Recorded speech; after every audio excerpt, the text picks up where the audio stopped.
mana pada mata kuliah pengantar BK, kita akan membahas berkenaan dengan bidang bimbingan dan konseling.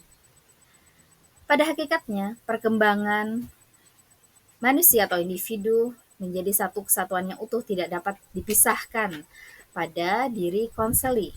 Nah, pada materi layanan kali ini kita akan bahas bidang bimbingan dan konseling. Berikut kita akan lebih memahami berkenaan dengan individu sebagai konseli atau subjek yang kita suluh.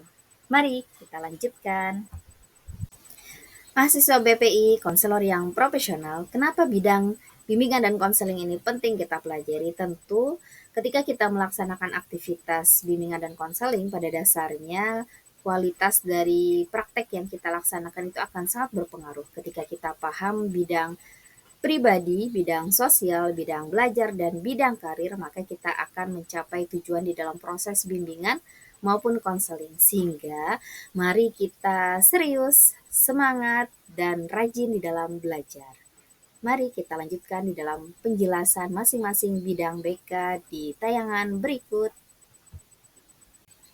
Ya, yang pertama bidang pribadi. Bidang pribadi merupakan proses pemberian bantuan dari konselor kepada konseli untuk memahami, menerima, mengarahkan, mengambil keputusan, dan merealisasikan keputusannya secara bertanggung jawab tentang perkembangan aspek pribadinya, sehingga dapat mencapai perkembangan pribadi yang optimal dan mencapai kemandirian, kebahagiaan, kesejahteraan, dan keselamatan dalam hidupnya. Ini untuk poin bidang pribadi. Ya, aspek perkembangan konseli apa sih yang harus dikembangkan di dalam bidang pribadi? Nah, yang pertama, memahami potensi diri dan memahami kelebihan dan kelemahannya, baik kondisi fisik maupun fisikis. Yang kedua, mengembangkan potensi untuk mencapai kesuksesan dalam hidupnya. Yang ketiga, menerima kelemahan kondisi diri dan mengatasinya secara baik. Yang keempat, mencapai keselarasan perkembangan antara cipta, rasa, karsa. Yang kelima, mencapai kematangan atau kedewasaan cipta, rasa, karsa secara tepat dalam kehidupannya sesuai nilai-nilai yang luhur. Dan yang terakhir, yang keenam, mengaktualisasikan dirinya sesuai dengan potensi diri secara optimal berdasarkan nilai-nilai luhur, budaya, dan agama.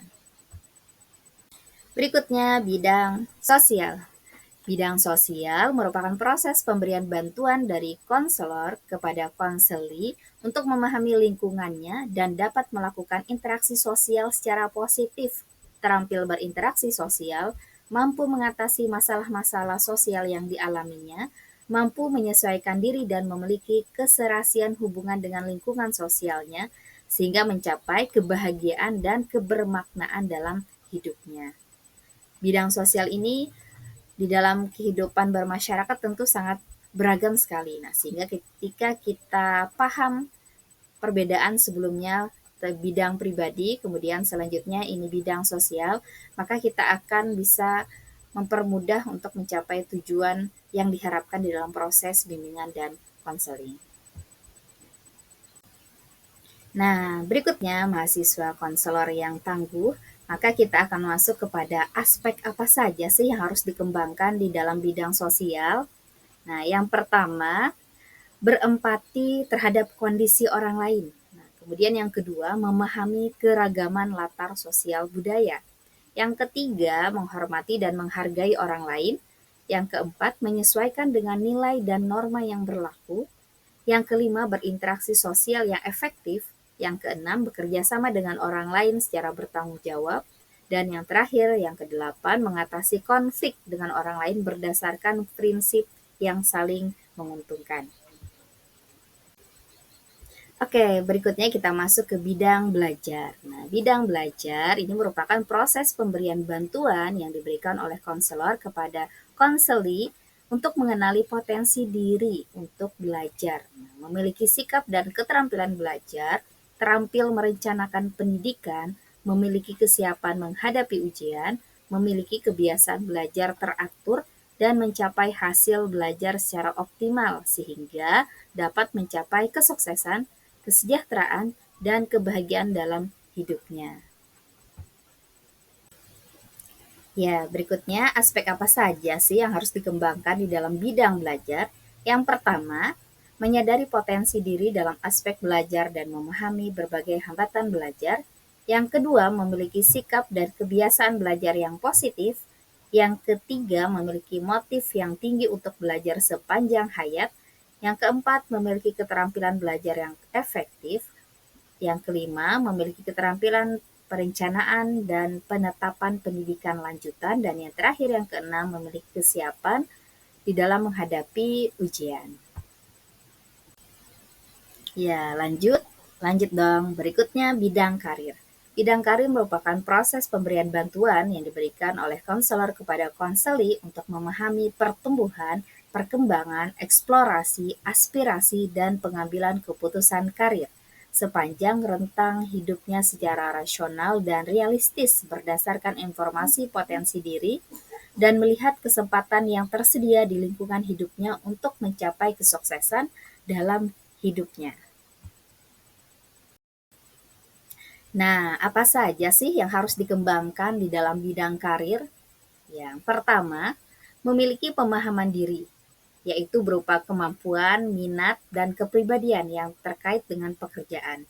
Yang kedua, memiliki pengetahuan mengenai dunia kerja dan informasi karir yang menunjang kematangan kompetensi karir. Kemudian yang ketiga, memiliki sikap positif terhadap dunia kerja.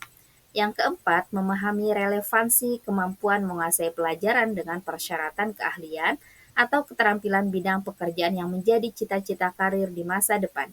Yang kelima, memiliki kemampuan untuk membentuk identitas karir dengan cara mengenali ciri-ciri pekerjaan, persyaratan kemampuan yang dituntut lingkungan sosio-psikologis pekerjaan, prospek kerja, kesejahteraan kerja, memiliki kemampuan merencanakan masa depan, berupa kemampuan merancang kehidupan secara rasional untuk memperoleh peran-peran yang sesuai dengan minat, kemampuan, dan kondisi kehidupan sosial ekonomi, membentuk pola-pola karir, mengenal keterampilan, serta memiliki kemampuan untuk kematangan di dalam mengambil keputusan karir.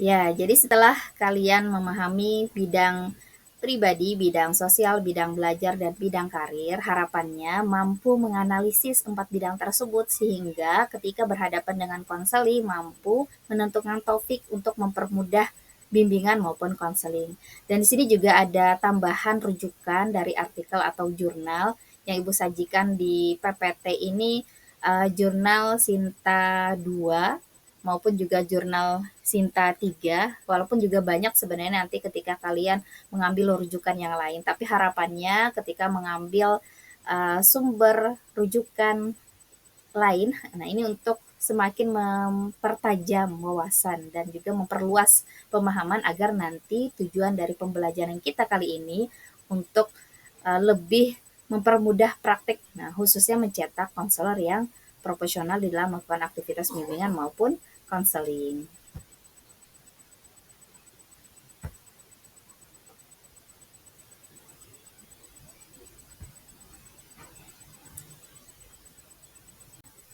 Ya, berikutnya kita masuk ke sesi yang ditunggu-tunggu yaitu diskusi kelompok. Nah, karena di sini targetnya kalian akan mampu menganalisis. Nah, maka silahkan berembuk dengan kelompok masing-masing, identifikasi tema bidang baik itu pribadi, sosial, belajar, karir, analisis bidang kalian, kemudian rumuskan bersama tentang kebutuhan bidang masing-masing.